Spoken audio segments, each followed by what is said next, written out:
इसमें एक बार फिर आपका स्वागत है। हम इस टाइम है रोचक आलू कंपनी चबूतरा नंबर 3 पर और आज तारीख है 2 अक्टूबर 2024। 12 बजे की बात की क्या पोजीशन है, लगभग 11:30-12 बज रहा होगा। 12 बजे की क्या पोजीशन है, इस विषय पर चर्चा होगी और आगे की पोजीशन क्या है। हमारे साथ अनर महोदय हैं। शुभ नाम सर बता दीजिए। नमस्कार, हमारी फर्म है रोचक आलू कंपनी जी। चबूतरा नंबर 3, दुकान नंबर 62, चकरपुर मंडी, कानपुर। जी। सभी किसान भाइयों को मेरा नमस्कार एक बार फिर। और आज सर 2 अक्टूबर है, आज 2 गांधी अक्टूबर जयंती है। आज गांधी जयंती की भी सारे लोगों को बहुत बहुत शुभकामनाएं। जी। और जिस हिसाब से गांधी जी ने देश के लिए अपनी लड़ाई लड़ी, उसी हिसाब से हम सारे देशवासियों से कहते हैं कि अपने लिए देश प्रेम बनाए रखें और ऐसी व्यवस्था बनाए जिससे देश में एकता अखंडता बनी रहे। जी। तो गांधी जी के आज शुभ दिन आपको पुनः एक बार फिर शुभकामनाएं देते हैं। और अब आते हैं आलू के भाव में। जी। 12 बजे तक आलू लगभग 80% बिक चुका है। जी। 20% आलू अभी कुछ गाड़ियों में दबा है या उतर रहा है या उसके सही भाव नहीं लगे, जी। वो बचा। आज की मुख्य बाजार रही है 17 रुपये से 21 रुपये का गुल्ला बिका है, आगरा का। जी। और बीजे की पोजीशन भी जो ताज़ा बीजा गाड़ियों में आया है वो बिका है 12 रुपये 13 रुपये। जी।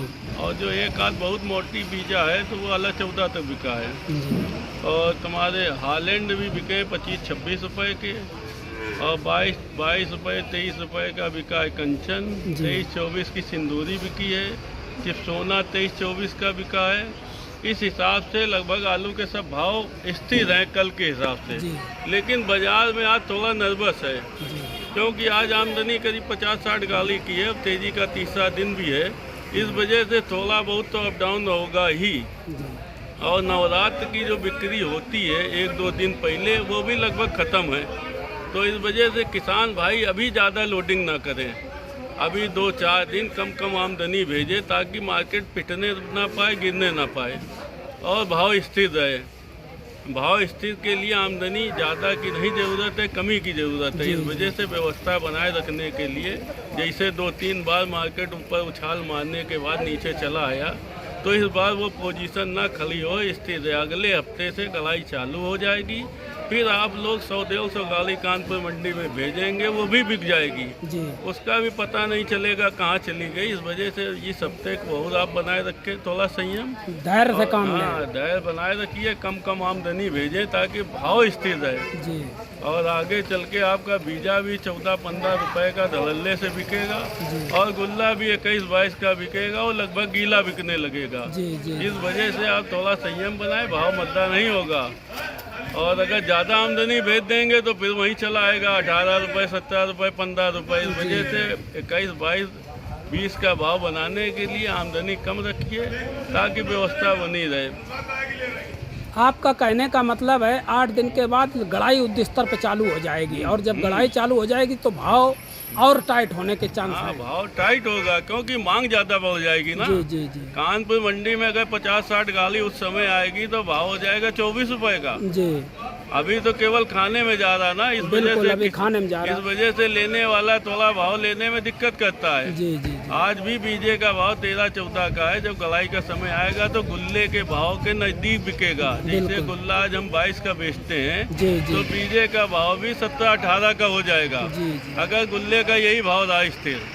तो इस वजह से आप लोग थोड़ा संयम बनाए रखें और कम आमदनी भेजें। अगले हफ्ते से आप धड़ल्ले से भेजें जी। यहाँ जो भी आएगा गुल्ला भी गलाई में जाएगा, बीजा भी जाएगा। जब डबल मांग होगी तो आलू जितना आएगा सब बिक जाएगा। बिल्कुल। अच्छे बुरे सब बिकने लगेंगे। कट पीस भी भेजोगे वो भी बिकेगा। इस वजह से आप थोड़ा संयम बनाए रखें। और इस हफ्ते थोड़ी और मेरी निवेदन है, कम माल आप भेजिए। जिनके पास माल है भी ना कटवाएं, रुक जाएं। अगले हफ्ते आप भेजेंगे, आपको अच्छा भाव मिलेगा क्योंकि गलाई पे हम पहुंच जाएंगे। वहां से फिर मांग एक अलग होगी क्योंकि तमाम जगह भी खेत भी भरे हैं।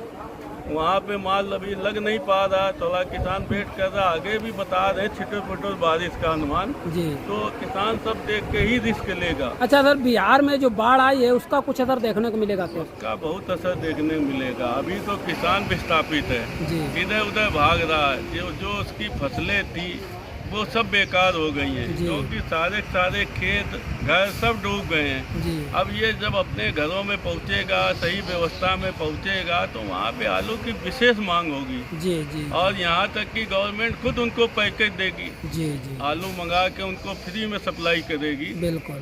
तो आलू के लिए आप डरे नहीं, भयभीत ना हो। चारों तरफ से आलू की मांग है, हर तरफ से मांग है। केवल आपको संयम बरतना है और अपना हिसाब से माल भेजते रहें, और आपका भाव अच्छे से अच्छा बिकेगा। अभी और उछाल देखने को मिलेगा अगर आप संयम बरतें। अगर मार्केट को आप ज़्यादा माल भेज के गिरा देंगे तो व्यवस्था भी बदल जाएगी। बिल्कुल बिल्कुल। फिर हम वहीं पे धीमे धीमे पहुँचेंगे। तो इससे अच्छा उसके आगे हम पहुँचे, आप कम कम माल भेजें और थोड़ा संयम बनाए रखें। गुजरात का तो आना बंद ही हो गया था। गुजरात का आलू कानपुर के लिए नहीं बचा है जी। वहाँ पे जो भी माल बचा है व्यापारियों ने अपने लिए रोक रखा है, क्योंकि कंपनी वालों को चिप्स पापड़ लगातार बनाने पड़ते हैं। जी। तो अपने लेवल का उन्होंने माल रखा है। जो बेचने वाला था मार्केट में वो सब बेच लिया है। यहाँ तक कि जो राटन था, राटन वाला कोल्ड वाले रखे थे वो भी बेच लिया। जी। अब गुजरात में ज़्यादा ज़्यादा 5, 7, 8 दिन का आलू है। जी।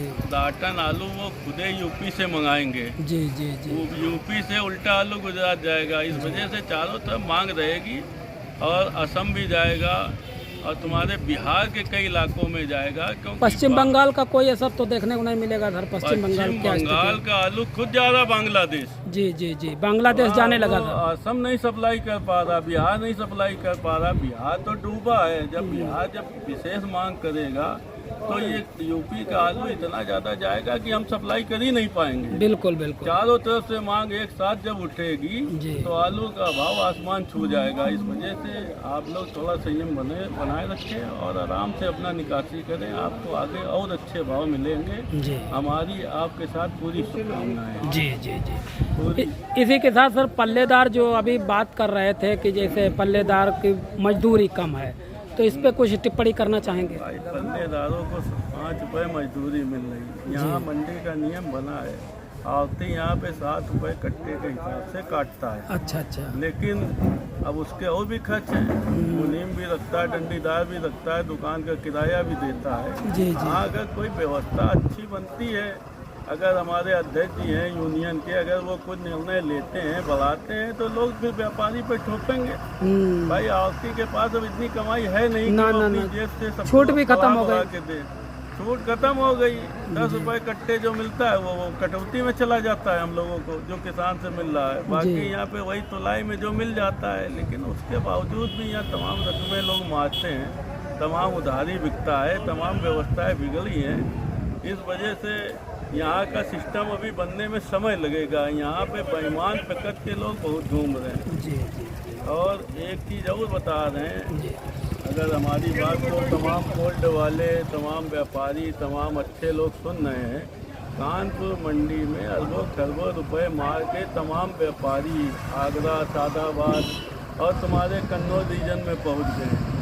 ये लोग क्या करते हैं, शुरुआती दौर में अच्छा टर्नओवर करते हैं, उसके बाद जहाँ उनके ऊपर 10, 15, 20 लाख हुआ, जहाँ वो 1, 2, 3 हो जाते हैं। इस वजह से आप इसका भी ख्याल रखिए। आप डायरेक्ट लोडिंग कर तो रहे हैं, बाहर इधर उधर कर रहे हैं, लेकिन आप अपने पैसे का भी ख्याल रखिए। बिल्कुल बिल्कुल। क्योंकि बेईमान तबक के जो लोग होते हैं वो लोग भाव नहीं देखते हैं, ना खुद देखते हैं, उनको केवल रकम मारनी है। जी।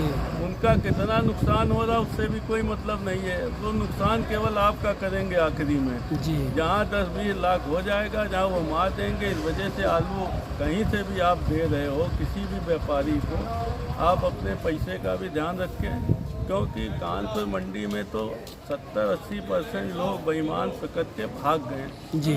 वो सब कन्नौज, फरकाबाद, इटावा, अलीगढ़, हाथरस, आगरा सब जगह पहुंच गए। ठठिया मंडी में भी इधर नई खुली, बहुत पैसा मारा गया था। तो इस वजह से आप उसका भी ख्याल रखिए, क्योंकि महंगाई का दौर पड़ रहा। आप लालच में ना फंसे कि लालच में वो मंडी बता रही कि हम 14 का 22 का बेच देंगे, 23 का बेच देंगे। आप सोचो यार, कानपुर से तो 20 रुपए का पैसा आएगा, 19 का आएगा तो वहीं भेज दें। तो वहाँ पे आप रकम का भी ख्याल रखिए, क्योंकि रकम मारने वाले तमाम लोग हैं, जी तमाम बेईमान हैं। जो बिहार के लोग जब रकम रख लेते हैं तो वो देने की नियत नहीं करते हैं जी और वो इधर उधर का धंधा करते हैं। उनकी दुकानें भी नहीं बंद होती हैं। जब आप जाओगे तो वो आपकी सुनेंगे नहीं, ना समझेंगे, जी जी क्योंकि आपकी राजनी अगर 10,000 की होगी तो पुलिस एक्शन ले लेगी। अगर कोई तुम्हारा 10 लाख मार लेगा, पुलिस नहीं एक्शन लेगी। बिल्कुल आपको कागज दिखाने पड़ेंगे, सारी व्यवस्था दिखाने पड़ेंगी और उनका कोई कुछ कर नहीं पाता। मुकदमा भी 10 साल चलता है। इस वजह से आप अपनी व्यवस्था बनाए रखें और जहाँ भी लोडिंग करें उसको सोच समझ के करें। बिल्कुल, तो सावधानी बरतें।